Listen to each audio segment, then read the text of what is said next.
चलिए, तो आप सभी का यह जो है एक्सीलेंट कैरियर लाइफ में स्वागत है। आइए आज हम इसके बारे में विज्ञान के बारे में जानना चाहते हैं जी। Yes sir. देखिए विज्ञान क्या है। विज्ञान के बारे में देखिए, जिंदगी में वही लोग आगे बढ़ते हैं जो लोग विज्ञान की महत्व को जानते हैं। किसके महत्व को जी? विज्ञान की महत्व। विज्ञान की महत्व को जानने के लिए देखिए, विज्ञान का दैनिक जीवन में बहुत महत्वपूर्ण उपयोग है। कहा जाता है हम लोग आज अपनी दैनिक जीवन में क्या कर रहे हैं? विज्ञान का उपयोग कर रहे हैं ना जी। यदि विज्ञान नहीं रहता तो आज हम लोग तरह तरह के कपड़े और किसी प्रकार के जो है हम लोग उपकरण का प्रयोग चाहे हम लोग जो है इतना नहीं देख सकते हैं। कभी आप लोग सोचे हैं कि हम लोग इतने बड़े बड़े गाड़ी पर या सफर कर सकते हैं? कोई नहीं सोचा था। पहले लोग ये भी नहीं जानते थे कि हवाई जहाज क्या है। कोई जानता था जी? ट्रेन कोई देखा था? लेकिन आज देखिए अपने क्षेत्र में भी ट्रेन आ गया, लोग देख रहे हैं कि नहीं? तो इसलिए कहा जाता है आज का युग विज्ञान और तकनीकी का युग है। आज का युग क्या है जी? विज्ञान में तकनीकी का युग है। वैज्ञानिक आविष्कारों के परिवार स्वरूप हमारा जीवन अपने पूर्वजों की अपेक्षा अधिक सुविधाजनक होता जा रहा है। हम लोग के जो पूर्वज थे वो लोग अलग तरीका अपनाते थे, आज हम लोग अलग तरीका अपना रहे हैं कि नहीं? और मनुष्य ही एकमात्र ऐसा सामाजिक प्राणी है जिसमें सोचने विचारने की क्षमता पाई जाती है। प्रारंभ से ही वह इस प्रयास में लगा हुआ है कि प्राकृत क्या है। देखिए बहुत इंपॉर्टेंट प्रश्न है कि मनुष्य उसकी खोज करता है कि ये प्राकृत क्या है। देख रहे हैं ना, सूरज प्रकाश देते हैं तो कैसे देते हैं आज पता किया गया है ना जी।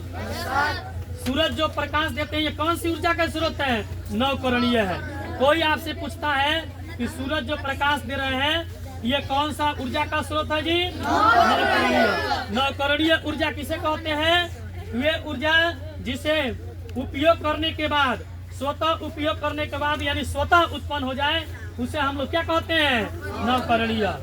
जैसे हम लोग क्या ग्रहण करते हैं? हवा हम लोग खरीदने जाते हैं जी। आज यदि पेड़ पौधे नहीं, राज्य भारत सरकार चाहे जितने भी विश्व के देश हैं हर जगह प्रदूषण की समस्या बना हुआ है और सब देश कह रहा है कि पेड़ पौधे लगाएं। क्या लगाएं?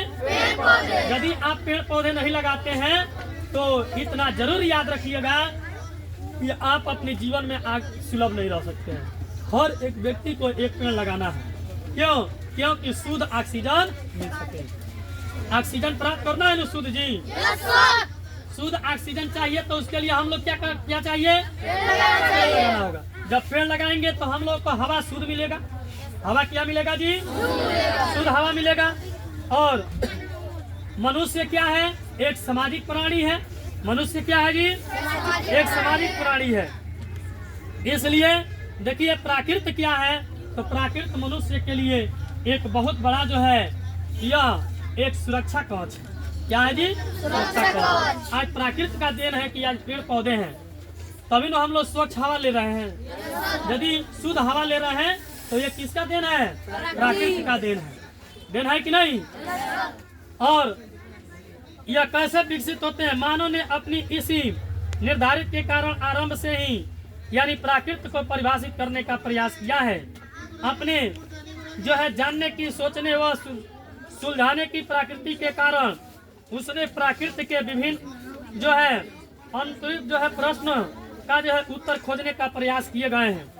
प्रकृति के प्रश्न के उत्तर खोजने में मनुष्य ने एक प्रक्रिया का अनुसरण किया है और उस प्रक्रिया के द्वारा वहाँ प्रकृति के द्वारा देखा गया है, जिसमें प्रकृति में जो भी वैज्ञानिक हुए हैं वे लोग खोज में अभी तक जो है बहुत सफल रहे हैं। सफल रहे हैं कि नहीं जी? इसका उद्देश्य जो होता है, देखिए इसका उद्देश्य जो होता है हम लोग कुछ अध्ययन करने पर बताते हैं। विज्ञान का इसमें क्वेश्चन आते हैं विज्ञान का अर्थ क्या होता है? तो विज्ञान यह बतलाता है कि आप किसी वस्तु के बारे में क्रमबद्ध तरीके से किए गए प्रयोगों और परीक्षणों से प्राप्त ज्ञान को ही विज्ञान कहते हैं। तो विज्ञान का अर्थ में बता सकते हैं कि हम लोग जिसका एक विशिष्ट ज्ञान प्राप्त होता है विज्ञान का अर्थ ये होगा कि विशिष्ट ज्ञान, हुआ कि नहीं? आप उसके बारे में अध्ययन कर रहे हैं। विज्ञान की प्रकृति क्या है? तो विज्ञान में हम लोग की प्रकृति क्या है? विज्ञान आपको एक नई दिशा की तरफ ले जा रहा है कि नहीं? विज्ञान के ये जो है अर्थ में यह बतलाया जाता है, विज्ञान में जोड़िए तो विधन ज्ञान होता है, जिसमें विज्ञान का अर्थ होता है विशिष्ट ज्ञान। क्या होता है जी? विशिष्ट ज्ञान, जिनका परिभाषा अभी हमने बतलाया था, लेकिन कुछ अलग तरीका से अब जान लीजिए। देखिए, कुछ वैज्ञानिक बतलाते हैं कि विज्ञान नैसर्गिक घटनाओं और उनके बीच संबंधों का सुव्यवस्थित ज्ञान होता है। क्या होता है जी? सुव्यवस्थित। कुछ घटनाओं घटने के बाद भी एक मनुष्य को अच्छी घटना का अध्ययन होता है। समझ रहे हैं ना? विज्ञान पंडित जवाहरलाल नेहरू कहे थे। देखिए, पंडित जवाहरलाल नेहरू क्या थे जी? भारत के प्रथम प्रधानमंत्री थे। क्या थे? भारत के प्रथम प्रधानमंत्री बने थे। कौन? पंडित जवाहरलाल नेहरू।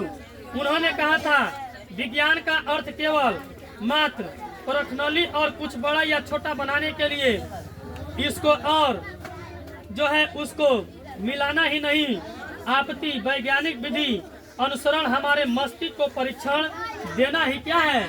विज्ञान है। मनुष्य के परीक्षण यानी मनुष्य के मस्तिष्क के द्वारा क्या करना यानी परीक्षण देना ही विज्ञान है। यदि ऐसा परीक्षण हम लोग नहीं किए तो यह विज्ञान के क्षेत्र में आगे नहीं जा सकते हैं। किसने कहा था? पंडित जवाहरलाल नेहरू। इसको याद रखना है जी, समझ रहे हैं ना? पंडित जवाहरलाल नेहरू ने ही कहा था, विज्ञान का अर्थ केवल मात्र जो है परखनली, जानते हो किसे कहते हैं? विज्ञान के परीक्षण में परखनली रखा गया है, और बड़ा या छोटा बनाने के लिए उसको जो है और उसको मिलाना ही नहीं होता है, बड़ा छोटा करके मिला देना ही नहीं। उसके लिए वैज्ञानिक विधि के अनुसार हमारे मस्तिष्क क्या करें? जो मनुष्य का मस्तिष्क होता है उसको परीक्षण करना चाहिए। क्या करना चाहिए? परीक्षण करें, तब जाकर जो है विज्ञान आपका विकसित हो सकता है। समझ रहे ना? विज्ञान की प्रकृति, देखिए विज्ञान की प्रकृति इसके बारे में भी बतला देते हैं। देखिए, विज्ञान सत्य पर आधारित होता है। विज्ञान आपको सच्चाई को दर्शाता है। किसको जी? सच्चाई को दर्शाता है। विज्ञान के द्वारा तथ्य का विश्लेषण कर सकते हैं। विज्ञान में परिकल्पना का मुख्य स्थान होते हैं। विज्ञान पक्षपात रहित विचारधारा है। विज्ञान वस्तुनिष्ठ मानकों पर आधारित होता है। विज्ञान जो है परिमाणवाची जो है निष्कर्ष की खोज करता है, और विज्ञान समस्या का स्पष्ट हल है। विज्ञान संज्ञा कर्म क्रिया अधिक होता है। विज्ञान वह है जो विज्ञान कहते हैं, और विज्ञान क्या है इसके बारे में जो है वैज्ञानिक जो अनुसरण करते हैं वही आपका विज्ञान होता है। समझ रहे ना? इन सब बातों को जो है याद रखिएगा, फिर जो है मिला जाएगा। कम मिनट हुआ? 8 मिनट।